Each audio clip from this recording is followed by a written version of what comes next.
জমির মালিকানার কোনো কাগজপত্র নেই, কিন্তু জমিটি আপনার দখলে আছে। তাহলেও আপনি এই দখল সূত্রেই জমির মালিকানা লাভ করতে পারবেন এবং নতুন যে বিডিএস রেকর্ড বা যে নতুন যে রেকর্ডটি আপনার অঞ্চলে আসতে যাচ্ছে বাংলাদেশ ডিজিটাল সার্ভে, এই বাংলাদেশ ডিজিটাল সার্ভেতেও আপনি এই দখল সূত্রে জমির মালিকানা লাভ করতে পারবেন। কিভাবে? এবং শুধুমাত্র দখল থাকলেই, যেহেতু আপনার জমির কোনো প্রয়োজনীয় ডকুমেন্টস নেই, আপনার জমির কোনো প্রয়োজনীয় কাগজপত্র নেই, এরপরও আপনি কিভাবে এই কাগজপত্র ছাড়াই জমির মালিকানা লাভ করতে পারবেন, আজকের এই ভিডিওতে আমি এই সম্পর্কে বিস্তারিতভাবে আলোচনা করব। ভিউয়ার্স, অবশ্যই মনে রাখবেন ভিডিওটি অত্যন্ত গুরুত্বপূর্ণ একটি ভিডিও হতে চলেছে, কেননা নতুন যে ভূমি আইন পাশ হয়েছে, ভূমি অপরাধ প্রতিরোধ এবং প্রতিকার আইন, এই আইনে বলে দেওয়া হয়েছে যে কোনোভাবেই জমির প্রয়োজনীয় কাগজ না থাকলে, জমির প্রয়োজনীয় ডকুমেন্টস না থাকলে সেই ব্যক্তি আর জমির মালিকানা লাভ করতে পারবে না। এমনকি বলা হয়েছে যে এখন থেকে দলিল যার জমি হবে তার। এই দলিল বলতে শুধুমাত্র লিখিত দলিলকেই বোঝানো হয়নি, দলিলের সাথে আনুষঙ্গিক জমির মালিকানা প্রমাণ করার জন্য সেটা যেকোনো একটি ডকুমেন্টস হতে পারে। যেকোনো একটি ডকুমেন্টস যদি কোনো ব্যক্তির না থাকে, সেক্ষেত্রে ওই ব্যক্তি আর জমির মালিকানা লাভ করতে পারবে না। এমনকি পূর্বে যদি ওই যে ব্যক্তি জমির মালিকানা লাভ করেও থাকে, তাহলে ওই ব্যক্তির ওই জমিটি ওনাকে ছেড়ে দিতে হবে জমির প্রকৃত মালিকের কাছে। কেননা এখানে এই আইনের মাধ্যমে এটাই প্রতিষ্ঠিত হয়েছে যে দখল অনুযায়ী কোনো ব্যক্তি আর জমির মালিকানা ধরে রাখতে পারবে না। শুধুমাত্র দখল থাকলে আগে যেমন জমির মালিক হওয়া যেত বা আগে জমির মালিকানা লাভ করা যেত, এখন থেকে এই সিস্টেমে পরিবর্তন এসেছে, অর্থাৎ স্বচ্ছতা এসেছে এবং সকল প্রকার অস্বচ্ছতা দুর্নীতি দূর হয়েছে এবং সেখানে স্বচ্ছতার নীতি প্রতিষ্ঠিত হয়েছে। জমির প্রকৃত ডকুমেন্ট যার আছে, মালিকানার প্রমাণপত্র যার আছে, তিনি পৃথিবীর যে প্রান্তে অবস্থান করুক না কেন, তিনি তিনার জমি থেকে যতদিন দূরে অবস্থান করুক না কেন, উনি যে কোনো সময় চাইলেই জমিটির প্রয়োজনীয় ডকুমেন্টস গুলো দেখানোর মাধ্যমে ওনার জমি উনি ফেরত নিতে পারবেন। তারপরও এই আইন পাশ হওয়ার পরও, আইনটি প্রতিষ্ঠিত হয়ে যাওয়ার পরও মূলত এখনো শুধুমাত্র দখল থাকলে আপনি জমির মালিকানা লাভ করতে পারবেন এবং আপনার বিরুদ্ধে কেউ কোনো পদক্ষেপ গ্রহণ করেও আপনার কাছ থেকে জমিটা ছিনিয়ে নিতে পারবে না। কোন সেই পদ্ধতি বা কিভাবে এতটা সম্ভব বা কিভাবে তা জমির কাগজপত্র ছাড়াই জমির মালিক হওয়া যাবে, আজকের এই ভিডিওতে এটাই মূলত আলোচনা।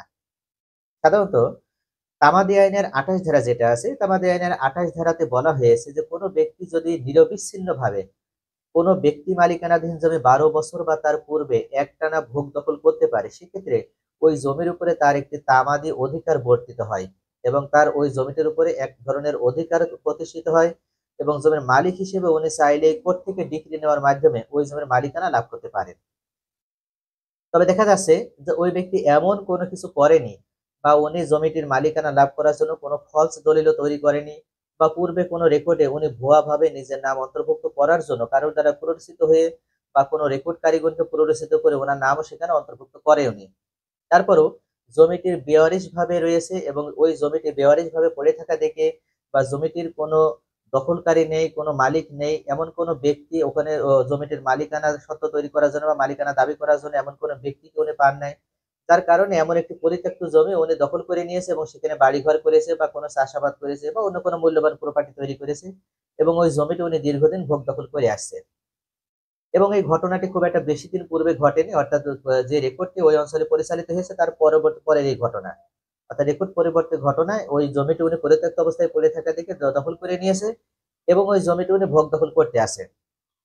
এমত অবস্থায় ওই জমিটি থেকে ওনাকে বিতাড়িত করার জন্য বা ওই জমিটি থেকে ওনাকে তাড়িয়ে দেওয়ার জন্য কোনো জমির প্রকৃত মালিক সেখানে উপস্থিত হয়নি।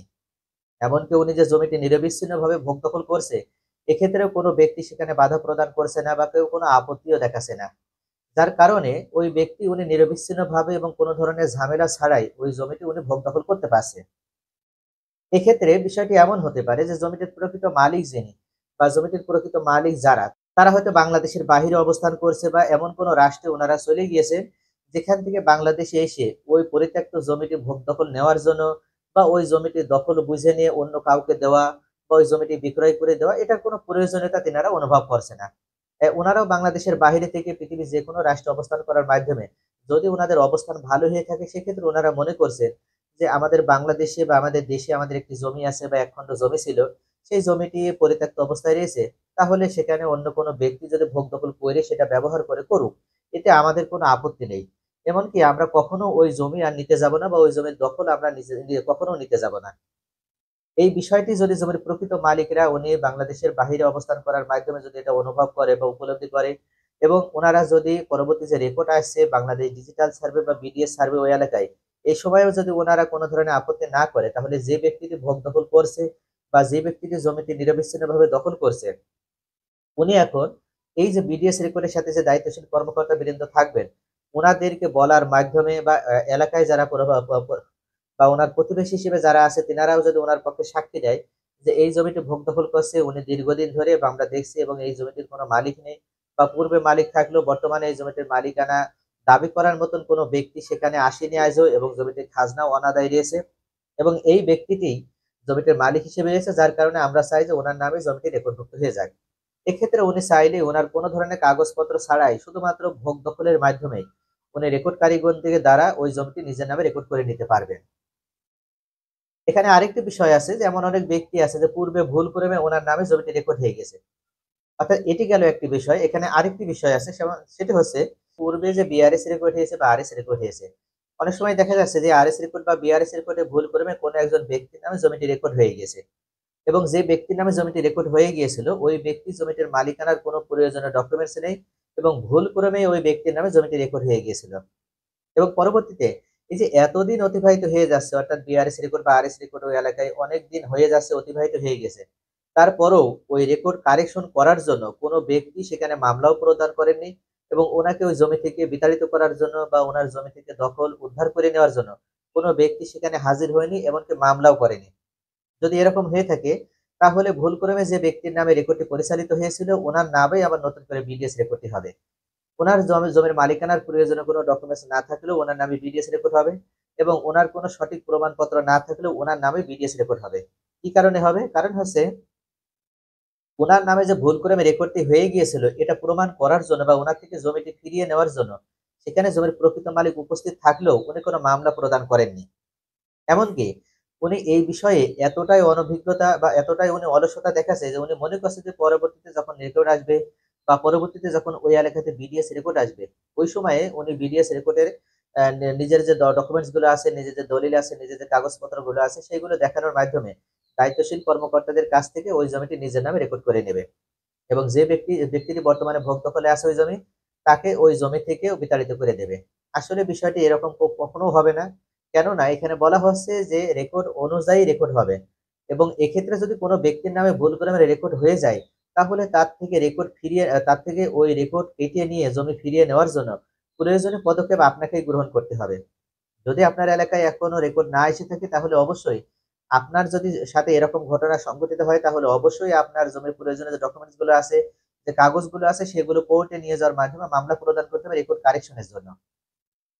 অর্থাৎ ভুলক্রমে যে ব্যক্তির নামে রেকর্ড হয়ে গেছে তার কাছ থেকে রেকর্ড ফিরিয়ে নেওয়ার জন্য আপনাকে পদক্ষেপ গ্রহণ করতে হবে। যদি আপনি এই পদক্ষেপগুলো গ্রহণ না করেন, তাহলে অবশ্যই মনে রাখতে হবে যে আপনার জমির সকল ডকুমেন্টস থাকার পরেও আপনি কখনো নতুন এই বিডিএস রেকর্ডে আপনার ওই জমির মালিকানা আপনি ফিরে পাবেন না। কেননা মামলার মাধ্যমেই আপনাকে প্রমাণ করে আসতে হবে যে আপনিই জমিটির প্রকৃত মালিক, এবং আপনার জমি ভুলক্রমে ওই ব্যক্তির নামে রেকর্ড হয়ে গেছে। এটা কোর্টে আপনাকে প্রমাণ করতে হবে, এবং সেখানে আপনাকে এদের উভয়দেরকে উপস্থিত করা হবে, এবং সেখানে উপস্থিত করার মাধ্যমে আপনাদের কাছ থেকে ডকুমেন্টস চাওয়া হবে, এবং ডকুমেন্টসের সত্যতা যাচাই করে দেখা হবে। যার ডকুমেন্ট সঠিক হবে তাকে জমির মালিকানা প্রদান করা হবে। আর এই বিষয়টি কোনোভাবে বা এই ক্ষেত্রে কোনো অধিকার বিডিএস রেকর্ডের সাথে দায়িত্বশীল কর্মকর্তাদের প্রদান করা হয়নি।